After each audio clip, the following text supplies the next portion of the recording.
요한복음 11장 25절에서 27절까지의 말씀을 중심으로 생명의 부활로 승리하자라는 제목으로 함께 말씀의 은혜를 나누시겠습니다.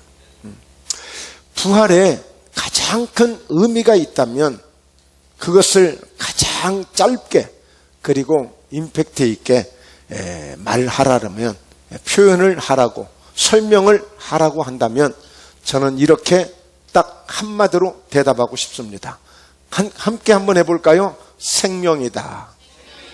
생명이다. 부활에 대해서 부활이 이런 증거가 있기 때문에 확실하다. 또 부활은 이런 모습을 보여주셨다. 부활은 이렇게 대단하다. 능력이 있다. 많은 설명이 필요합니다만, 그러나 그 모든 설명을 압축해서 한마디로, 한 문장으로 딱 표현한다면 저는 부활은 생명이다. 이렇게 표현하고 싶습니다. 자, 오늘 이 부활절이 되어지면 제일 많이 나누는 게 계란 아니겠습니까? 무엇을 의미하죠? 우리가 볼 때 평소에 쪄서도 먹고 또 여러 가지 또 후라이를 해서 먹기도 하고 다양하게 먹지 않습니까? 그러나 그것을 어미닭이 품고 있으면, 부활을 시키게 되면 그렇게 예쁘고 고운 그런 노란 그런 병아리들이 나오는 것을 볼 수 있습니다. 바로 생명을 의미하고 생명을 상징하는 것으로 우리가 이 부활절이 되면 계란을 나누고 있는 거예요. 이미 이제 새싹이 돋아났습니다. 새싹이 계속 움트고 있습니다. 나무들을 보면 그렇게 폭풍 한파가 몰아치고 폭풍 한파가 몰아치는 그 겨울 속에서 저 나무가 혹시 죽은 것은 아닐까? 저렇게 되어진 나무가 다시 싹을 날 수 있을까? 다시 꽃을 피울 수 있을까? 딱 어느 때가 되니까 세상에 우미 돋기 시작하고 꽃을 피우고 사람들이 모여들고 예쁘다고 한호를 지르고 그 꽃을 찾아다니는 사람들을 많이 보게 되는 것입니다. 뭘 느낍니까? 생명. 길을 가다가도 어떤 그 조그마한 돌틈에서, 어떤 그 흙 속에서 새싹이 뚫고 나올 때 참 신기하고, 이게 생명이라는 것이 이렇게 귀한 것이구나. 바로 그런 의미에서 이 부활은 우리에게 생명이라고 하는 이 소중한 것을 우리에게 주고 있는 것입니다. 여러분, 많은 사람들이 부활을 외치고 부활을 말하고 부활을 전하면서 증거하면서 오늘 이와 같이 어떻게 이야기합니까? 바로 부활을 선포하는 것은 다시 말해서 다시 생명을 줄 수 있다는 것입니다. 다시 부활을 이야기하는 것은, 부활을 설명하는 것은 다시 생명을 줄 수 있다는 거예요. 여전히 그 부활을 통해서 여전히 그 생명을 다시 줄 수 있다는 거예요. 다시 말하면 전혀 새로운 그런 생명을, 우리가 전혀 상상도 할 수 없는 그런 생명을 다시 줄 수 있다는 것이 부활을 외치는 목적이고, 부활을 소개하는 목적이고, 부활을 말하는 목적이 거기에 있는 거예요. 다시 생명을 주겠다. 전혀 우리가 알 수도 없는 생명을 다시 줄 것이다. 고린도전서 15장에서는 우리가 썩을 것으로 심지만, 그리고 우리의 욕된 것으로 심지만 영광스러운 것으로 다시 살아날 것을, 다시 부활할 것을 말씀해 주고 있는 거예요. 그래서 오늘 이 2020년도 이 부활절 우리가 각인하고 우리가 새겨야 될 것은 부활은 생명이다. 부활은 생명이다. 오늘 이 부활절을 통해서 이 생명의 역사가 어떻게 또 오는지를 함께 은혜를 나누고자 하는 것입니다. 오늘 여러분, 예수님께서는 우리의 죄를 대속하기 위해서 말할 수 없는 고난을, 그 엄청난 그 어마어마한 고난을 이렇게 받으시면서 그만 예수님이 죽으신 거예요. 그래서 그때까지만 해도 많은 사람들은 예수님은 이제 죽으면 죽음으로 끝난다고 생각했어요. 그러나 예수님은 그 죽음으로 끝나지 아니하고 그 고난을 통해서, 그 죽음을 통해서 이 귀한 부활의 영광을 나타내 주심으로 나는 부활이 되고 나는 생명이 되었다라고 오늘 예수님 말씀하고 계시는 것입니다. 그렇습니다. 자, 그래서요, 여러분, 왜냐하면 우리 예수 믿는 사람들은 이미 내가 누구인가를 예수님이 설명해 주셨어요. 결코 나는 내가 죽음으로 끝나버릴 내가 아니야. 그러나 많은 사람들은 걱정하고 두려워했던 것이죠. 여러분, 제자들도 예수님께서 이 부활의 가장 큰 의미를 우리가 살펴보고 있는데요. 마태복음 17장 22절을 읽어봅니다. 갈릴리에 모일 때에 예수께서 제자들에게 이르시되 인자가 장차 사람들의 손에 넘겨져 죽임을 당하고 제3일에 살아나리라 하시니 제자들이 매우 근심하더라. 자, 인자가 장차 사람들의 손에 넘겨져 예수님이 어떻게 죽으실 것을 제자들에게 설명해주고 말씀해주고 있는 거예요. 어떻게 죽을 것인지. 자, 그리고 예수님은 내가 죽임을 당하고 제3일에 살아나야 될 것을 말씀해주고 있는 것입니다. 예수님은 원래 죽으시기로 작정하고 오셨지만 내가 설사 죽는다 할지라도 결코 죽지 아니하고 다시 살아날 것을 예수님은 알고 계셨어요. 그것을 가지고 오신 거예요. 어쩌면 그런 믿음이 있으셨고 그런 사실을 알고 계셨기 때문에 어떤 죽음도 어떤 두려움도 결코 무서워하지 않았을 거예요. 많은 사람들이 걱정이 되고 염려가 되니까 선별진료소에 가서 병원에 가서 검사를 해봅니다. 혹시라도 내가 코로나 바이러스에 걸린 것은 아닌지. 왜 그래요? 오늘 여러 가지 주사를 맞거나 피를 뽑거나 때로는 여같이 콧 속이나 입안이나 여러 가지 힘들게 조사하지만 왜 그러겠어요? 내가 이렇게 조사한다고 해서 내가 좀 힘이 들고 내가 아플 수 있지만 그러나 이걸 통해서 좋은 결과를 내가 알 수 있기 때문에 그 아픔을 결코 아프다고 생각지 아니하고 두렵게 생각하지 아니하고 그 일을 당연히 받는 거예요. 우리 예수님은 어떤 고난이든 어떤 죽음이든지 사실은 예수님은 전혀 모르고 그 죽음을 당하신 것이 아니라 설사 내가 죽을지라도 다시 살아나야 한다는 이 사실을 예수님이 갖고 계셨어요. 그런 점을 볼 때 예수님은 그 자체가 생명이세요. 생명. 예수님의 생명은 어느 누구도 어떻게 해볼 수가 없는 거예요. 불 속에 던진다 해도 물 속에 던진다 해도 그 어떤 사람들이 십자가에 달려서 그렇게 처절하게 예수님을 죽이시고 있지만 예수님은 그 자체가 생명이시기 때문에 그 예수님을 죽일 수가 없는 거예요. 사람들은 죽이는 것으로 그것이 끝이라고 생각했지만 결코 예수님은 죽음으로 끝날 뿐이 아니시란 사실을 우리가 알게 되는 것입니다. 여러분, 그래서 예수님은 이렇게 제3일에 살아나야 할 것을 다시 말씀해 주고 있는데 왜 그럴까요? 좀 더 정확하게 설명을 하자면 요한복음 5장 24절 이하에 함께 말씀을 읽습니다. 내가 진실로 진실로 너희에게 이르노니 내 말을 듣고 또 나 보내신 이를 믿는 자는 영생을 얻었고 심판에 이르지 아니하나니 사망에서 생명으로 옮겼느니라. 우리 학생들도 이 말씀을 잘 들으세요. 예수님이 말씀을 듣고 또 예수님을 보내신 이를 믿는 자 누구죠? 살아계신 하나님 여호와 하나님을 믿는 자는 무엇을 얻었고? 영생을 얻었고 영생을 얻었고. 여러분, 간단하게 설명하자면 신천지가 그렇게 모든 것을 올인하는 것은 이만희가 교주가 영생을 준다는 이 사실 하나 때문에 그들은 어떻게 하든지 이만희에게 잘 보이려고 왜? 14만 4천에 들어가야만 이 영생을 얻을 수가 있는 거예요. 그러니까 이제 14만 4천 명이 넘었어요. 그 가운데서 시험을 봐요. 여러 가지 행실을 봐요. 헌금하는 것을 봐요. 모든 것을 보는 거예요. 그러니까 이제 경쟁이 이제 붙었어.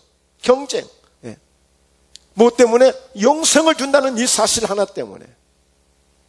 그러니까 여러분, 가짜가 진짜처럼 그렇게 믿는단 말이에요. 우리는 영생이라고 하는 사실을 별로 그냥 이렇게 막 심각하게 충격적으로 받아들이질 않아. 너무 쉽게 생각해. 여러분, 이 영생, 이 생명 때문에 예수님이 이 땅에 오신 거예요. 하나님을 믿는 사람, 예수님의 말씀을 듣는 자는 바로 이와 같이 영생을 얻었고 심판에 이르지 아니하나니 사망에서 생명으로 옮겼느니라. 그래서 예수 믿는 것은요, 죽느냐 사느냐의 문제예요. 예수를 믿지 않으면 그냥 죽음 그 자체로 있는 거예요. 그러나 예수님을 믿으면 어떤 결과가 있다고요? 사망에서 생명으로 옮겨지는 역사가 있어요. 이미 창세기에 보면 에녹이라고 하는 사람이 있는데, 이 에녹이라고 하는 사람은 죽음을 보지 아니하고 생명으로 옮겨진 사람이라고 표현하고 있어요. 하나님과 동행하다가, 즉 다시 말해서 하나님은 그런 에녹이라고 하는 사람을 통해서 모든 사람에게 다 그런 모습을 보여준 건 아니지만, 그러나 그 모습을 보여줬다는 이 사실은 하나님이 어떤 분이신지를 분명하게 우리에게 보여주고 있는 것입니다. 할렐루야. 자, 그러므로 우리 함께 외쳐봅니다. 부활은 생명이다. 생명입니다. 자, 25절이요. 진실로 진실로 너희에게 이르노니 죽은 자들이 하나님의 아들의 음성을 들을 때가 오나니 곧 이때라. 듣는 자는 살아나리라. 지금 예수님이 요한복음 5장에서 말씀하잖아요. 그런데 요한복음 11장에 가면 이제 나는 부활이요 생명이라고 말씀하신 것이 어디에서 선포하신 거예요? 죽어있는 나사로의 집에 가셔서 이 말씀을 하신 거예요. 그러니까 나사로가 그 무덤 속에서 죽은 지가 나흘이 되어졌는데 예수님의 말씀을 듣고 살아서 나오잖아요. 이건 한마디로 부활이 어떤가를 정확하게 확실하게 보여주는 그런 의미예요. 이건 그냥 가상의 이야기가 아니에요. 실제 있었던 팩트란 말이에요. 사실이란 말이에요. 그러니까 오늘 죽은 자들이 하나님의 아들의 음성을 들을 때가 오나니 곧 이때라. 듣는 자는 살아나리라. 할렐루야. 그래서 예수님의 말씀은 내 말은 영이다, 이렇게 말씀하는 거예요. 그러니까 예수님의 말씀을 누가 들을 수 있는 거예요? 예수님의 영을 가진 자들이 예수님의 말씀을, 음성을 들을 수가 있는 거예요. 그러니까 실제적으로 우리가 우리의 삶을 통해서도요, 말씀이 제대로 들려오는 사람은 어떤 환경에서도 극복이 될 수 있고 살아날 수 있어요. 하나님의 말씀이 살아있고 운동력이 있다고 그랬잖아요. 하나님의 말씀은 살아있는 말씀이, 이 말씀이 내 귀에 쏙 들어오고 깨닫는 말씀으로 들려지고 은혜로 내게 들려지고 생명으로 들려지면 그 말씀이 나를 통해서 역사가 되어질 때에 내 삶을 통해서도 다양한 역사들을 경험할 수가 있는 것입니다. 그래서 오늘 또 주의 말씀이 선포되는 이 말씀들이 어쩌면 내게 주시는 말씀으로 들려지고 몰랐던 사실들을 깨닫게 되어지고 이런 은혜로 받게 될 때에 하나님의 역사가 일어나기 시작하는 거예요. 우리의 심령에 평안이 오든지, 우리의 육체에 뭔가 새 힘이 오든지, 뭔가 우리의 환경 속에 하나님의 은혜가 열리든지 다양한 역사가 일어나게 되어 있는 거예요. 그러므로 반드시 하나님의 아들의 음성을 들을 때가 오고 곧 잇따라 듣는 자는 살아나리라고 그랬어요. 살아나리라. 자, 26절이요.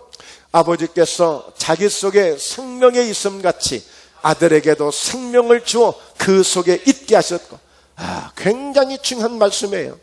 아버지께서 자기 속에 생명이 있음같이, 그러니까 아버지 하나님, 살아계신 하나님은 생명을 갖고 계신 분이기 때문에 이 생명을 누구에게나 줄 수가 있는 거예요. 하나님이 아담을 만드실 때 흙으로 만드셨잖아요. 흙으로 빚으셨잖아요.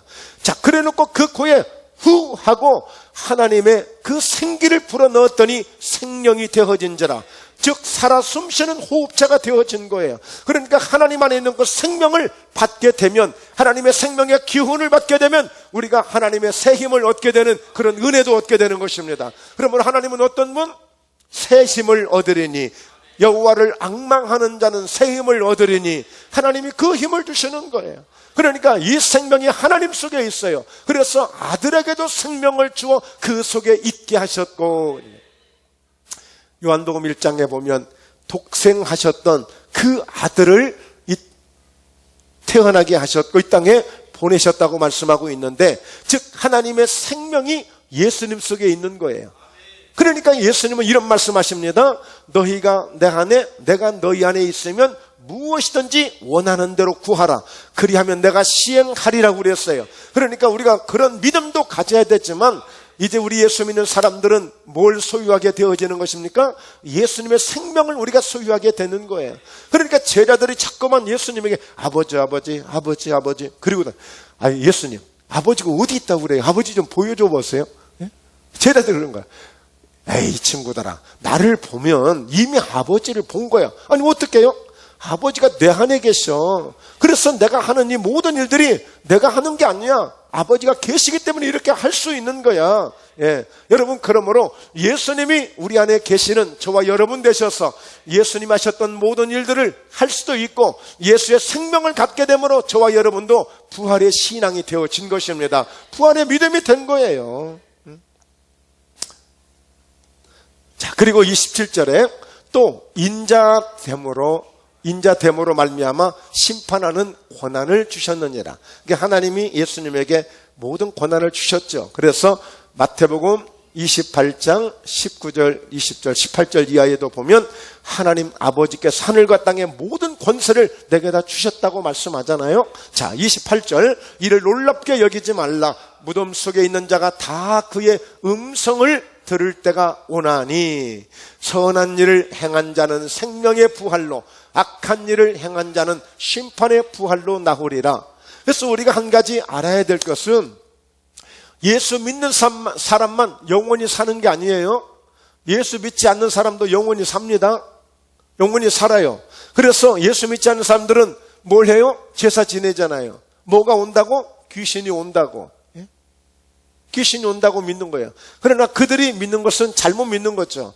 자, 예수 믿는 사람들은 부활이 되고 예수 믿지 않는 사람도 부활이 되어지는데 우리는 생명의 부활로 영원한 영생, 하나님과 함께 영원한 생명을 얻지만 오늘 악인들, 악한 일을 하는 사람들, 악인들은 심판의 부활로 나와 영원한 저 지옥에서 고통을 받는 줄로 믿습니다. 그래서 예수님은 어떤 일이 있어도 믿어야 되는 거예요. 어떤 일이 있어도 반드시, 아무리 급한 일이 있고 아무리 중요한 일이 있고 아무리 코로나가 어쩌고 저쩌고 해도 그 상황이랄지라도 예수 믿어야 되는 거예요. 예수님은 얼마나 다급하시면 심판받으실 때 그 십자가에서 우편에도 좌편에도 강도, 살인죄를 범한 강도와 함께 십자가에 달리셨는데 예수님은 그 가운데서도 그 예수님을 인정하는 사람을 함께 낙원에 데리고 가잖아요. 무슨 일이 있어도 여러분 예수 믿어야 되는 것입니다. 요한복음 3장 16절 17절 이하에 보면 예수 믿지 않는 사람은 벌써 심판을 받았대. 그러니까 예수 믿지 않는 사람들은요, 아무 노력하지 않고 힘쓰고 애쓰지 않아도요 영원한 영벌로 그냥 갈 수밖에 없는 거예요. 그러니까 예수 믿으라고 우리가 권면하고 예수 믿으라고 전도하고 예수 믿으라고 자꾸만 우리가 강조하는 것은 당신 지옥 가면 안 되니까 나와 함께 예수 믿어야 심판의 부활이 아닌 생명의 부활로 나올 수 있는 거야. 그래서 우리가 예수님 전하고 우리가 예수 믿고 있는 이 은혜를 우리가 함께 나누려고 하는 것입니다. 자, 두 번째, 오늘 스스로 계신 하나님을 우리가 알아야 합니다. 스스로 계신 하나님. 자, 출애굽기 3장에서 말씀하고 있는데요. 자, 하나님이 모세를 시내산에서 만나시고 그를 바로왕에게 보내서 그 바로왕으로 인하여 우리 그동안에 이스라엘 모든 백성들, 국민들을 이제 우리를 좀 내보내달라.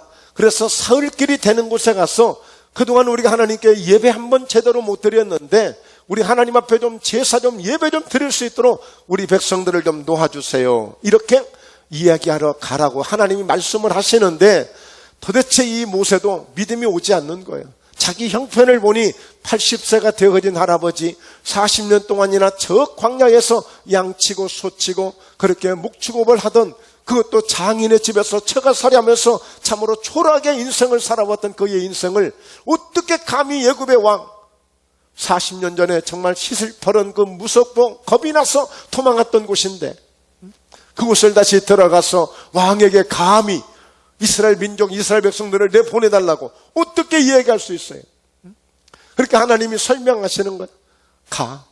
나는 내가 어떤 하나님인지를 내가 이야기해주고 지금까지 내가 이렇게 백성들을 다 돌봐왔고 이렇게 했는데 아무 걱정하지 마. 그러면서 자 말씀합니다. 모세가 하나님께 이르되 내가 이스라엘 자손에게 가서 이스라엘 이르기를 너희의 조상의 하나님이 나를 너희에게 보내셨다 하면 그들이 내게 묻기를 그의 이름이 무엇이냐 하리니 내가 무엇이라고 그들에게 말하리까. 그러니까 모세는 바로 왕에게 가서도 말하는 것이 두렵고 또 백성들을 찾아가서 여러분 나 과거에 애굽에서 살았던 사람이었지만 지금은 내가 이제 히브리 사람이야. 그래서 하나님이 나를 이렇게 당신들에게 보내서 하나님이 이제 애굽에서 이 고생하고 고통받고 있는데 하나님이 약속의 땅 가나안 땅으로 가도록 그렇게 인도해 주신대. 그러니까 우리 함께 마음을 추스리고 우리 다 모든 백성들에게 연락하고 이야기해서 우리 이제 출애굽을 하자. 우리 애굽을 떠나자. 그러니까 우리 준비해야 되겠다. 그렇게 하자고 가서 얘기를 하면 아니 이 생뚱맞게 무슨 노인네가 와서 뭘 하겠다고 당신이나 잘 추스려. 이 상황에 우리가 어떻게 여기를 벗어날 수 있어? 이 애굽이 어떤 곳인데 내 마음대로 할 수 있어? 할 수 없어. 어떻게 당신을 믿고 내가 따라가? 사람들이 못 믿을 거 아닙니까? 그러니까 그때에 오늘 하나님이 보냈다고 하는데 도대체 눈에 보이지도 하나님 가서 이 얘기하면 누가 믿어줄 거냐 이거예요. 누가 믿어줄 거냐. 그러니까 내가 무엇이라고 그들에게 말해야 되겠습니까? 라고 하니까 하나님이 모세에게 이르시되 나는 스스로 있는 자이니라. 또 이르시되 너는 이스라엘 자손에게 이같이 이르기를 스스로 있는 자가 나를 너희에게 보내셨다 하라. 그런 거예요. 스스로 있는 자. 스스로 있는 자. 이건 뭘 의미해요? 오늘 우리 하나님은 그 어떤 누구에게도 아무런 구속을 받지 않는 바로 전능자, 주권자라는 것을 강조하고 있는 것이고 애굽에 이런저런 잡신들이 있지만 나는 그런 신과 전혀 타원이 다른 그런 신이야. 하나님 자신을 그렇게 소개하고 있어요. 나는 아무런 누구에게도 어떤 환경에도 구속을 받지 않는 나는 주권자야. 주권자. 전능자야. 그리고 시시하게 애굽에 있는 이런 시시한 잡신들과 그렇게 생각하지만 난 그런 신과 비교할 수 없는 그런 영원한 신이야. 하나님이 이렇게 말씀해주고 계셔요. 자, 그래서 15절에 하나님이 또 모세에게 이르시되 너는 이스라엘 자손에게 이같이 이르기를 너희 조상의 하나님 여호와 곧 아브라함의 하나님 이삭의 하나님 야곱의 하나님께서 나를 너희에게 보내셨다 하라. 이는 나의 영원한 이름이요 대대로 기억할 나의 칭언이라. 여러분 그 생명을 주시는 분이 여호와 하나님 창조주 하나님이심을 믿습니다. 그 하나님이 그 생명을 누구에게? 예수 그리스도에게 하나님의 아버지의 그 생명을 그에게 주심으로 그의 생명을 통해서 우리에게 영생을 얻게 하시는 이런 은혜를 주셨다는 사실이에요. 여러분 지금 주한 중국의 이런 폐렴 때문에 코로나19로 인해서 온 세계가 지금 공포 속에 지금 있지 않습니까? 왜 이렇게 공포 속에 있는 거예요? 무서워하는 거예요. 왜요? 여차 없이 가차 없이 누구든지 외에 없이 조심하지 않고 관리하지 않으면 사정없이 사람들을 죽일 수도 있는 거예요. 여러분 많은 의료인들도 의사들도 간호사들도 확진이 되어지고 심지어는 의사들도 생명을 잃는 경우들이 있어요. 그래서 무서운 거예요. 뭐 때문에? 죽음이라고 하는 공포 때문에. 죽음이라고 하는 공포 때문에. 어떤 사람들은 이 폐렴이 한번 걸리게 되면 폐가 손상이 되기 때문에 평생을 고생할 수 있기 때문에 이게 공포가 되는 거예요. 정말 우리나라는 점점점 이제 줄어들고 그래서 얼마나 고무적이고 감사한 일인지 몰라요. 그러나 지금 일본도 그렇고 온 세계가 좀 팔깍 뒤집혔잖아요. 지금. 심지어는 아프리카까지 남미까지 의료체계가 전혀 안 돼 있는 이런 나라들은 그야말로 정말 초비상이에요. 초비상. 예. 여러분 인도 같은 데도 인구가 13억이에요. 뭐 중국이 15억이고 인도 같은 데도 지금 막 늘어나고 있어요. 걷잡을 수 없이. 우리는 모든 게 이게 잘 정돈된 체계가 잘 잡힌 그런 우리 대한민국이에요. 사실 알고 보면 얼마나 좋은 나라인지 몰라요. 외국 다녀보면요, 외국의 뭐 멋있는 광경을 보여주고 뭐 그런 뭐 여행사에서 소개하고 합니다만, 물론 멋있는 데 있을 수 있어요. 그러나 우리나라처럼 살기 좋은 데가 없어요, 사실. 모든 시설이나 모든 부분들이 이렇게 잘 돼 있는 나라가 없어요. 정말 우리가 좋은 나라에서 살고 있습니다. 할렐루야. 얼마나 좋은지 몰라요. 여러분, 그런 의미에서 우리 예수님의 부활은 이 수많은 사람들이 지금 공포 속에서 살아갈 수밖에 없는 그런 환경이지만, 그러나 이와 같이 부활의 생명이라는 희망으로 얼마든지 절망을 희망으로 바꿀 수 있는 것이 바로 부활이 되는 줄로 믿습니다. 스스로 있는 자, 전능자, 오늘 주권자 그 하나님을 통해서 생명을 얻는 이 부활의 이 아침을 통해서 우리가 다시 한번 희망을 갖고 소망을 갖고 넉넉히 승리할 수 있는 우리 모두가 함께 되시길 주의 이름으로 축원합니다. 그래서 여러분, 예수 믿는 사람들은요, 어떤 세상의 환경 속에 절망적인 상황이 오는, 그런 설사 죽음이 온다 할지라도 그건 끝이 아니에요. 세상 사람들에게 죽음은 그게 끝이지만 예수 믿는 사람들에게 그 죽음은 끝이 아니라 새로운 찬란한 부활이라고 하는 시작이 되는, 시작점이 되는 거예요, 사실. 우리는 그 세계를 가보지 못하고 그 세계를 살아보지 못해서 우리는 여전히 죽음이 우리의 끝으로 생각이 되어지지만, 그러나 실제 여러분, 막상 외국을 한 번도 가보지 않은 사람한테 비행기 타고 가보라고 하면 겁나서 안 간다고 그러지 간다고 하는 사람은 없을 거예요. 그러나 가서 뭔가 좋은 것을 보고 오고 뭔가 좋은 것을 누리고 오면 그걸 뭐 10번, 1000번이라도 가려고 할 거예요. 그러나 몰라서 못 가는 거야, 사실. 그러니까 우리도 지금 부활이라고 하는 것을 너무 막연하게 듣고 막상 그 부활 속에 들어가 보지 못하고 부활의 영광이 얼마나 대단한지를 모르기 때문에 우리가 이 부활을 너무 저기 멀리 이렇게만 생각하고 있는 거예요. 그러나 영적인 깊은 체험을 했다든지 사도 바울처럼 실제 저 하나님의 3천층, 3층까지 딱 다녀왔다면 가서 그 하나님의 세계를, 정말 주님의 나라를, 주님의 세계를 보고 온 사도 바울은 아무것도 두려워하지 않잖아요. 그 무엇도. 그래서 고린도후서 5장에 보면 내가 이 땅에 사는 것도 괜찮고 내가 장막이쯤이 무너지면 속히 그 나라에 가는 것도 괜찮지만, 그러나 사명 때문에 받은 은혜 때문에 한 영혼이라도, 한 사람이라도 나와 같이 더 예수 믿게 해서 그 사명을 감당해야 되기 때문에 그것이 아쉬워서 이 땅에서 더 있는 것이지, 실제 살아가는 내 인생의 삶을 내가 누리자면 이 땅에서 무슨 소망이 있겠는가. 그래서 오늘 우리가 성시교도 가면서 나눈 말씀 중에 그런 말씀이 있었잖아요. 부활이 없으면 이 세상에 살고 있는 우리 모든 것이 그냥 헛것이다. 헛것이다. 그래서 사람들은 이 얘기하잖아요. 몇 년 더 살았느니, 어떻게 살았느니. 뭐 더 이상 얘기할 수 있는 게 없잖아요. 자, 여러분, 그래서 이제 우리가 이 새로운 시작, 즉 부활을 우리가 얻는 것은 바로 이겁니다. 부활은 반드시 죽음을 통해서만 올 수 있는 거예요. 그냥 쉽게 가위바위보에서 얻을 수 있는 것이 아니고 공부 좀 조금 더 해서 얻을 수 있는 것이 아니라, 이 부활이라고 하는 것은 절대 그냥은 될 수 없어요. 반드시 죽음이라고 하는 과정을 통과해서 얻어지는 것이, 이것이 부활이에요. 이게 부활이에요. 여러분, 오늘 우리가 오늘 다 죽으면 부활이 될 수 있는데 한번 죽을까요? 아무도 아멘 하지 않잖아요. 그렇죠? 하나님은 또 그렇게 원하지도 않고, 그렇게 원하지도 않고, 여러분, 사람들이 가끔은 극단적인 행동을 하잖아요. 뭔가 내가 죽으면 더 좋은 세상이 있겠지. 너무 막연한 거야. 그러나 하나님은 결국 그것을 인정하지 않아요. 이미 우리에게 주신 생명은 내 생명이 아니야. 이미 주님이 내 안에 계시고 하나님이 내 안에 계심으로 내 생명이 아닌 하나님의 생명이고 오늘 주님의 생명이 되는 줄로 믿습니다. 그래서 내 생명이라고 해서 내 마음대로 할 수 있는 생명이 아니에요. 그것은 하나님을 정면으로 대적하는 것이고, 그것은 정면으로 하나님의 생명을 부인하는 것이 될 수밖에 없는 거예요.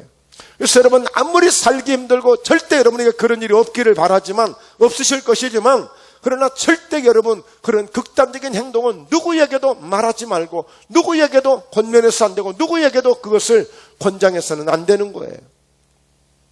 여러분 정말 우리에게 주어진 이 생명은 영원한 생명인 것입니다. 이 땅에서 아무리 힘들고 어려운 일이 있어도 그것은 잠깐이에요. 그래서 우리가 지난주 고난주간을 보내면서 고난에 대한 말씀을 함께 나눴지만 현재의 고난은 장차 내게 다가올 영광과 이 부활의 영광과 비교할 수 없는 것이 현재의 고난이에요. 현재 고난을 당하면 그 고난 때문에 죽을 것 같다고 말하고 정말 어떻게 이 세상을 살아가느냐고 말할 수 있는 사람들이 있겠지만 그러나 그렇지 않아요. 우리 장차 다가올 영광, 이 부활의 영광이라고 하는 것은 정말 너무너무 위대하고 화려하고 정말 환상이기 때문에 말로 표현이 안 되기 때문에 여러분 우리는 그 영광을 바라보며 달려가는 위대한 저와 여러분이 되는 줄로 믿습니다. 요한복음 12장 24절 이하에 내가 진실로 진실로 너희에게 이르노니 한 알의 밀이 땅에 떨어져 죽지 않으면 한 알 그대로 있고 죽으면 많은 열매를 맺느니라. 여러분 우리가 밥을 먹는 그 쌀한톨, 그 쌀한톨이 우리에게 오기까지도 그 벽시 하나가 죽어서 그 열매를 맺어서 지금 우리가 먹고 있는 거예요. 우리가 먹고 마시고 우리가 모든 것을 즐기고 있는 그 여러분 모든 채소 하나도 씨를 뿌려서 종자 씨앗을 뿌려서 그것들이 땅속에서 다 죽음으로 인해서 새싹이 나서 그렇게 자라서 지금 우리가 먹고 있는 거예요. 생명은 절대 그냥 온 것이 아무것도 없어요. 반드시 죽음을 통해서 새로운 생명이 우리에게 오고 지금 있는 거예요. 여러분 이 부활절이 되어지면 유정란이 있고 무정란이 있어요. 그러니까 막 닭장에서 막 계속 알만 낳는 그런 무정란. 그런데 놓아 먹여가지고 수탉도 있고 장닭도 있어가지고 그것들을 통해서 낳는 알은 유정란이에요. 그러니까 유정란은 더 인기가 있고 더 대접을 받고 사람들이 더 선호를 해요. 왜? 무정란은 생명체가 없는 거예요. 그러나 유정란은 그 속에 생명이 있어요. 생명이. 그래서 적정한 온도에 넣어주면 그리고 암탉이 품어주면 반드시 생명이 나오는 거예요. 그러니까 여러분 한 알 그대로 있으면 절대 부활이 되지 않는다는 거예요. 썩어야만 죽어야만 열매를 맺는 거예요. 이것이 부활의 원리예요. 그냥 되는 게 아니에요. 여러분 그러므로 25절에도 자기의 생명을 사랑하는 자는 잃어버릴 것이요 이 세상에서 자기의 생명을 미워하는 자는 영생하도록 보전하리라. 자기 생명을 사랑하는 자들이 있어요. 보약을 많이 먹고 좋은 것을 많이 먹고 운동을 많이 하고 좋아요. 그건 기본적으로 다 하는 일들이에요. 그게 전부로만 생각하는 사람들이 있어요. 그러나 그것은 자기 생명을 사랑하는 게 아니에요. 정말 생명을 사랑하는 사람들은 이 세상을 자기 생명을 미워할 수 있는 이 세상에서 자기 생명을 미워할 수 있는 게 뭐예요? 그것은 예수님 역설적으로 좀 표현을 하고 있는 거예요. 여러분 예수님을 우리가 잘 믿고 때로는 기도하느라고 때로는 봉사하고 때로는 전도하느라고 내 생명을 소홀히 여기는 것 같지만 그러나 그것이 사는 길인 줄로 믿습니다. 이 진리를 아는 자가 주의 영광을 위해서 헌신하는 거예요. 아무나 할 수 있는 게 아닙니다. 자, 결론입니다. 그래서 진정한 부활은 삶을 통해서 삶에서 나타나는 것이 진정한 부활이 될 수 있습니다. 오늘 부활이 생명인데 그 생명에 대한 부분을 오늘 아주 마무리를 잘 하도록 하겠습니다. 여러분 고홍준이라는 것은 말하자면 죽은 거예요. 오늘이 4월 12일이니까 지난 주일날 세상을 떠났어요. 제주도에 있는 학생인데 9살. 우리 나이로 10살이에요. 그러니까 올해 지금 초등학교 3학년이 되는데 4월 1일 날 지금 12일이니까 4월 1일 날 얼마 안 됐잖아요. 저녁 식구들하고 맛있게 식사를 하고 오손도손 저녁 식사를 딱 마쳤어요. 그런데 갑자기 저 아이가 머리가 아프다는 거예요. 머리가 아프다 오늘 막 그냥 그래서 급히 119를 불러가지고 제주대학병원에 갔어요. 갔는데 그러니까 가서 보니까 뇌출혈이 생긴 거예요. 이 어린아이가. 평소에 그렇게 건강했고 음악도 잘하고 학교 이렇게 관악부에 들어가서 활동도 하고 그렇게 발랄하고 너무너무 예쁘잖아요. 예. 그런데 세상에 저 아이가 갑자기 그냥 밥 먹고 났는데 뇌출혈이 생겨가지고 병원에 갔는데 의식이 깨어나지 않아 이제. 그냥 가서 식물인간이 되고 만 거야. 그래서 4월 5일 날 이제 하늘나라로 뭐 예수님을 믿었는지 안 믿었는지는 모르겠습니다만 그러나 그가 마지막 그의 부모들이 선택한 게 뭐냐면 장기를 기증을 했어요. 장기를. 심장, 그 다음에 폐, 그 다음에 신장이 2개죠. 그리고 간, 그리고 눈에 있는 각막 2개. 그래서 7사람한테 이것을 다 나눠주고 간 거예요. 그러니까 그 부모들이 이 홍준이 또래 정도 되는 그래서 정말 간절하게 그런 장기를 기다리고 있는 환자들이 많이 있어요. 심장이 안 좋던지 폐가 안 좋던지 그 다음에 신장 콩팥이 안 좋던지 이런 또래 아이들에게 7명에게 이것을 기증을 하고 그만 세상을 떠난 그 고홍준 군이에요. 여러분 저는 이 사실을 접하면서 어쩌면 이 부활절 정말 너무나도 매치가 되는 거예요. 한 사람의 죽음을 통해서 한 사람의 희생을 통해서 그 7사람들은 여러분 각막 때문에 평생 눈을 뜨지 못하고 앞을 보지 못하는 사람이 있을 수도 있는데 이 각막 이식을 통해서 세상을 볼 수 있는 그런 눈이 열릴 수 있는 것이고 심장 때문에 폐 때문에 간 때문에 콩팥 때문에 어쩌면 평생을 어쩌면 또 목숨을 생명을 잃을 수 있는 사람들에게 새로운 생명을 줄 수 있는 이런 말하자면 천사가 된 거예요. 천사가. 그래서 이 홍준 군으로부터 이 장기를 받은 사람들은 어떻게 생각하겠어요? 이대로 죽는 줄 알았더니 내가 다시 살아났구나. 즉 다시 말해서 내가 다시 부활했구나. 할렐루야. 내가 다시 부활했구나. 그러지 않겠습니까? 여러분 이 장기는 어디다 맡겨놓은 것도 아니고요. 언제 이게 나올지도 몰라요. 저도 개인적으로 우리 사랑하는 민선이를 보내면서 제가 이 장기기증 본부에 좀 상의를 해봤는데 또 몸에 질병이 있으면 또 안 돼요. 아무리 주고 싶어도 줄 수가 없는 거야. 질병이 있으면. 그러니까 오늘 이 홍준군처럼 이렇게 뇌출혈이 되거나 아니면 교통사고가 나거나 그래서 갑자기 의식을 잃고 식물인간이 되면 이런 사람만 할 수 있는 거예요. 병이 있어서 죽는 사람들은 안 돼요. 그러니까 여러분 이거 쉽게 구할 수 있는 것도 아니에요. 마냥 그냥 하늘만 보고 있는 거예요. 그래서 이 장기 기증 본부에서 정말 조심스럽게 그런 운동들을 펼치고 있는 거예요. 여러분 그렇습니다.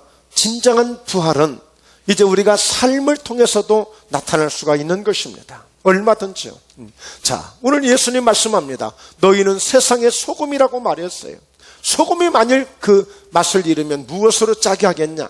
아무 쓸데없다 밖에 버려져 사람에게 밟힐 뿐이라고 말씀했고 너희는 세상의 빛이라고 그랬습니다. 여러분 우리는 이제 부활의 이 삶을 세상을 통해서 우리가 삶을 통해서 이 부활의 믿음을 보여야 되는 것입니다. 즉 너희는 빛이다. 너희는 소금이라고 그랬어요. 여러분 이 소금은요 그 맛 자체가 짠 것입니다. 근데 이 소금의 정말 귀한 것은 뭐냐? 소금은 콩나물 국물에 된장 국물에 어디든지 미역 국물에 어디든지 들어가서 오늘 그 맛을 참 알맞게 해줍니다. 이 소금은 자기가 녹아짐으로 그 음식을 돋보이게 만드는 거예요. 부패되는 곳을 부패되지 못하게 하고. 여러분 소금을 넣었다고 해서 소금 맛이 나는 게 아니에요.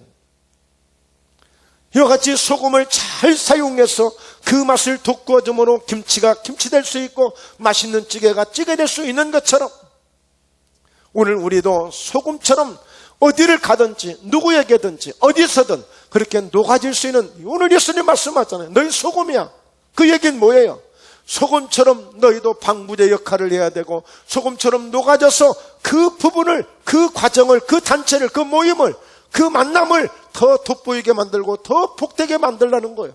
소금이 되라는 거예요. 즉 다시 말해서 그의 환경을 부활시키라는 것입니다. 너희는 빛이라고 그랬어요. 어둠 속에서 절망하고 있는, 어둠 속에서 공포 속에 있는, 어둠 속에서 정말 걱정하고 염려하고 낙심하고 있는 그들에게 빛이 되어줄 때에, 그리스도의 빛을 보여줄 때에 어둠 속에서 싹이 나기 시작하고 어둠 속에서 어둠이 물러가고 새로운 희망이 돋보이듯이 너희는 가서 빛이 되라는 거예요. 빛을 통해서 세상을 밝힘으로, 즉 절망하고 어둡고 그대로 죽을 수밖에 없는 그 환경을 다시 부활시키라는 것입니다. 오늘 저와 여러분이 빛과 소금의 직분을 감당할 수 있는 이런 삶으로 우리가 살아가야 될 줄로 믿습니다. 그렇습니다. 고린도전서 15장 31절에 형제들아 내가 그리스도 예수 우리 주 안에서 가진 바 너희에 대한 나의 자랑을 두고 단언하노니 나는 날마다 죽노라. 그러니까 여러분이 사도 바울만큼 이 부활에 대한 이 신앙이 강력하고 확실하고 뚜렷한 사람이 없어요. 어떻게 그는 삶을 통해서 이 부활의 삶을 장차 하나님의 나라에 가는 것만, 그것만 생각한 것이 아니라 날마다 죽는 만큼 내가 그 부활의 경험을 하는 거예요. 날마다 삶을 통해서. 여러분 실제 우리 그러잖아요. 정말 한번 그냥 뭔가 일을 저질러 버리고 싶을 이런 때가 있는가 하면 꼭 참고, 그래 내가 죽는다, 내가 죽어. 그리고 나면 그 부활의 기쁨을 얻게 되는 거예요.